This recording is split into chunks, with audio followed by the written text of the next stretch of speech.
Zawiyat Sultan is the name of this Muslim cemetery behind me in El Minya Governorate. It lies 10 kilometers south to El Minya. It comprises thousands of Muslim cemeteries and is still used till today. It's adjacent to the pyramid of King Huni from the 3rd dynasty in El Qom El Ahmar village.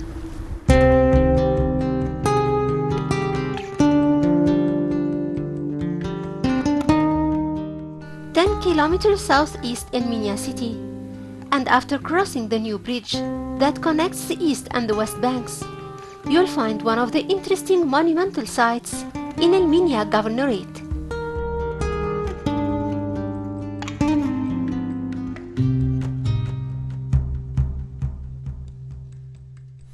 It's the area of Zawiyat al-Mayitin, or the corner of the dead. It was known in the ancient times as Hebnu and was the capital of the 6th district in ancient Egypt, known as El Wal or the Ibex. This area was known and thrived since the Old Kingdom era, as the base of a pyramid was found in it. And since it was a burial place for the ancestors, the people living here kept using it as a cemetery throughout the ages.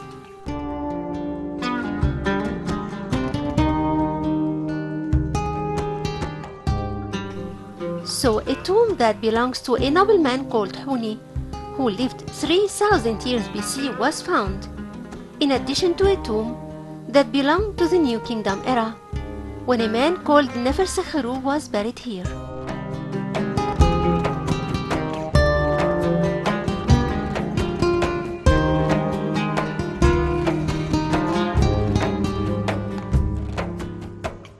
In relatively modern times, the area continued to be used as a cemetery, but this time for the Muslims. That's why several mosques were built for the service rituals and are now considered monumental as well.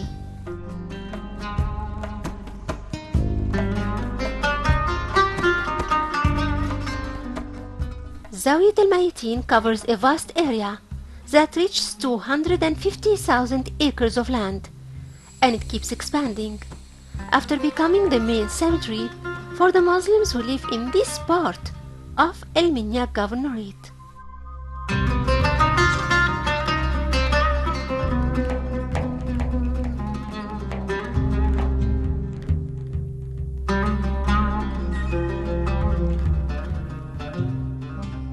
The tombs here have a distinctive style of architecture that distinguishes them from the rest of the Muslim tombs in Egypt.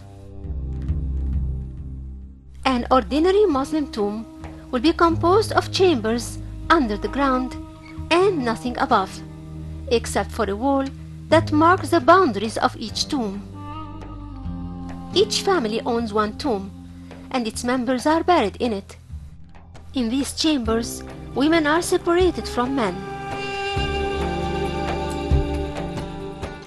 Here in Zawiyat al-Mayitin, there is a construction above each tomb. It's a small chamber or substructure with a dome. This chamber provides a shady place for members of the family when they come to visit the deceased.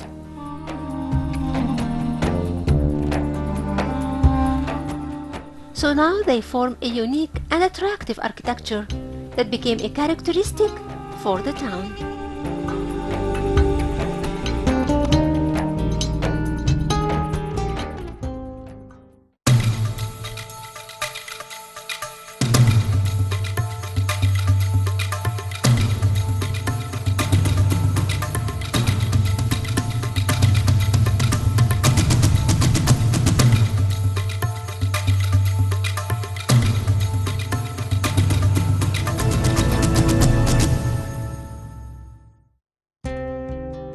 The visits of the women to this arid place is well taken care of, as they've got a special sitting place in the shade called Galsa. A Galsa means a sit. It's composed of a sofa built of bricks and covered with cement or plaster. That's basically an ancient Egyptian tradition that's to be found in all the ancient Egyptian tombs. starting from the Pyramids era and all the way through the Greek-Roman tombs until today. For example, the catacomb in Alexandria city is a Greek burial place for many generations, and we can see how the Greeks copied the Egyptian pattern in dedicating special resting place with stone sofa for the members of the deceased family, so that the duration of their visit can go on as long as they like, and they can spend the time they need contemplating, remembering, and praying for the dead.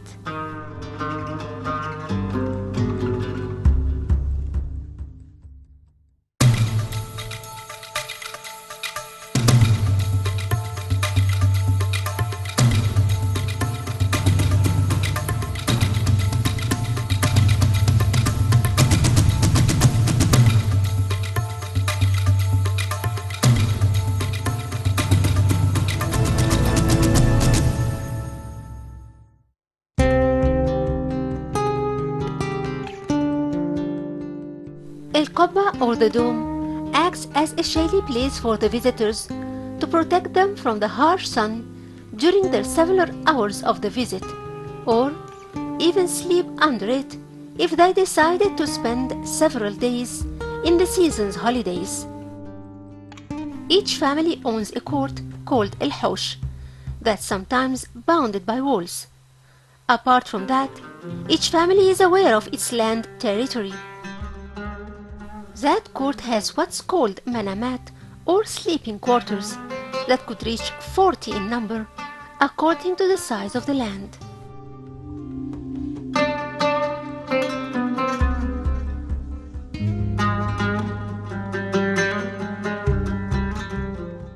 The tradition of visiting the tombs of the dead in the feasts and holidays and bringing over food and drinks is a tradition that had started in the ancient Egyptian period.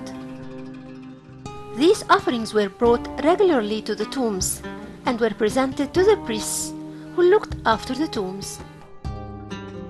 The food and the beer and the wine were placed over a table in the tomb, and that was called the offering table.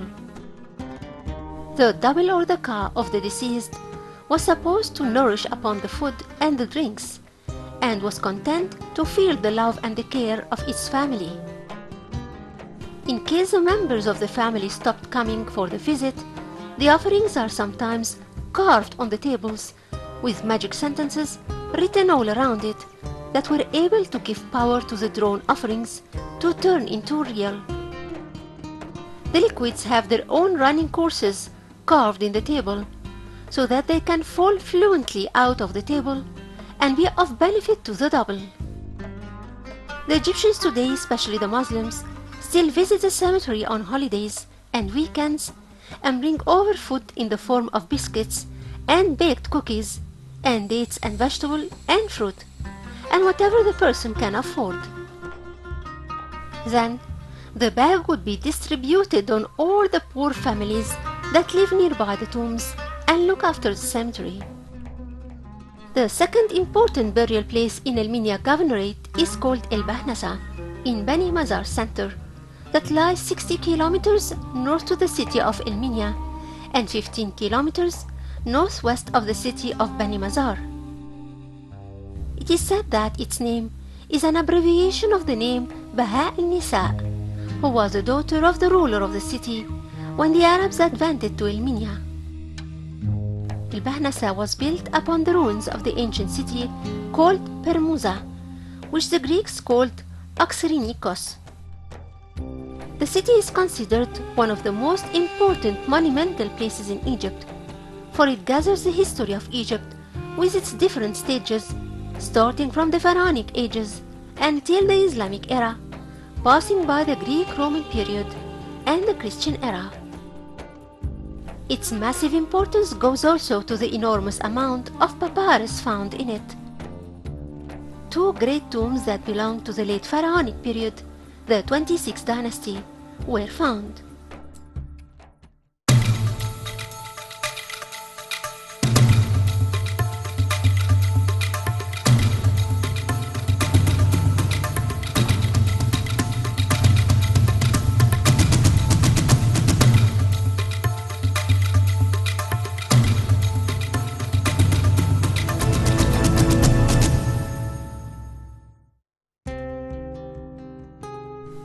Baqiya is the name of the monumental cemetery of El Bahnasa in El Minya Governorate.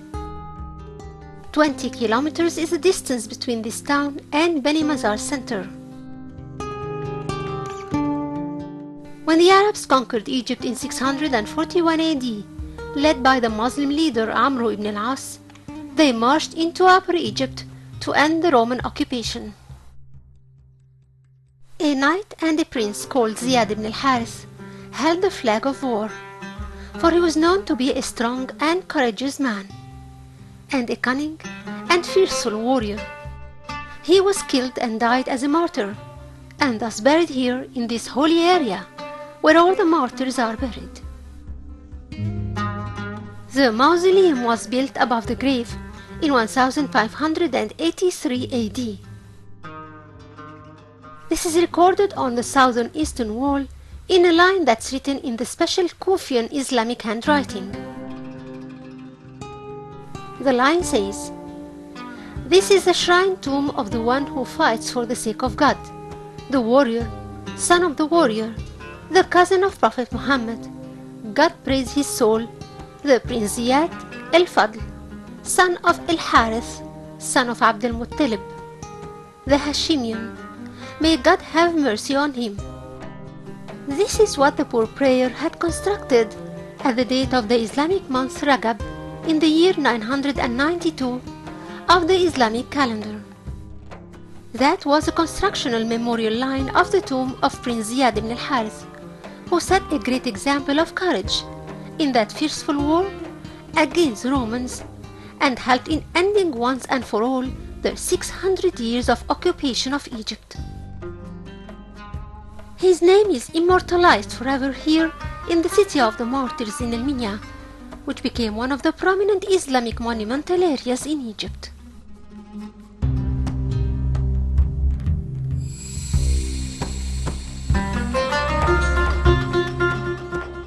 When the famous Muslim Sheikh Abdul Halim Mahmud descended into El Bahnasa, he took off his shoes, and when he was asked why he did it, he answered, "How couldn't I, on a land which was stepped over by the feet of Prophet Muhammad's companions and the martyrs and the followers?" Then he called it the second Baqiya. The first one is in Saudi Arabia in El Medina, where the rest of the companions and followers were buried. The tomb of Affan, son of Osman, son of Aban, son of Affan, son of Aban, is here in El Bahnasa. He is the son of the grandson of Ottoman bin Affan, one of the caliphs of Prophet Muhammad, and the one who gathered the verses of Quran and put it in one book called ever since the Mus'haf, or the Book of Ottoman.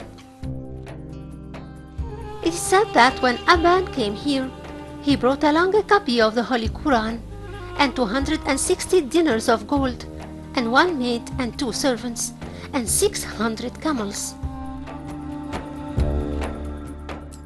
The Muslim burials take place under the ground, directly on the sand, with the body wrapped in linen cloth. The building above the ground is to mark the burial ground of each person or their family property. It's a shady place where visitors can come and stay during their visit to pray for the deceased and ask God for his blessings. In that out-of-town ancient area, there is a monumental mosque of Ali Zain al-Abidin, son of Al-Hasan, son of Abdul Hayy. The remaining part is a Mi'zana, or the tower, dedicated for calling for prayers 5 times a day. Abdul Hayy was born in 1674 and died in 1772. He consecrated his life to the service of Islam as a scholar and as a great jurist. The tower is built according to the Mamlukin style and is known by Mi'zanat Abu Samra. El Bahnasa was a region that started from El Wasti in Bani Suef and until Samalot in El Minya, but its area was reduced due to the delimitation of Middle Egypt's borders. But it still keeps its remarkable position on Egypt's monumental Islamic map.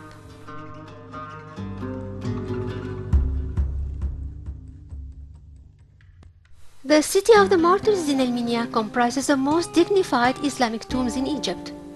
For here, many of Prophet Muhammad's companions fought and died as martyrs, and were buried later.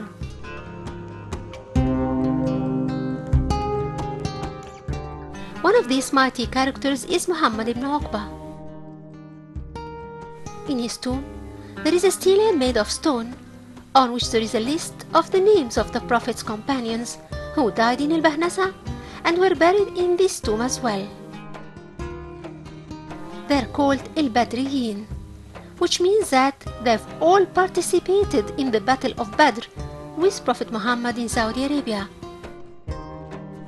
It was his first battle against the non-believers and was victorious. One of the companions buried here is Al-Qa'qa' ibn Amr. He was strong and courageous and famous by his voice, which matched 1,000 men. There are also the coffins of Abada ibn al-Samit and Maysara ibn Masruq, the Abbasi, and Zulqila al-Humayri, and Malik al-Ashtar al-Rubai, and Uqba ibn Amir al-Jarhani. One of the interesting tombs is that of a warrior woman. She is Khawla bint al-Azwar, the Veiled Knight. History says that her brother Dira ibn al-Azwar and some women were captured in the war with the Romans who guarded the fortress of Al-Bahnasa.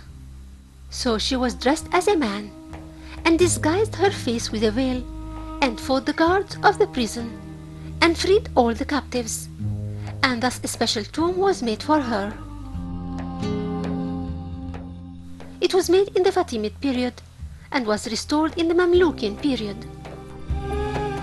The restoration date is recorded on the tombstone erected in front of her shrine, dating back to year 733 of the Islamic calendar. Those who fight for the right deserve to have their names written in letters of light.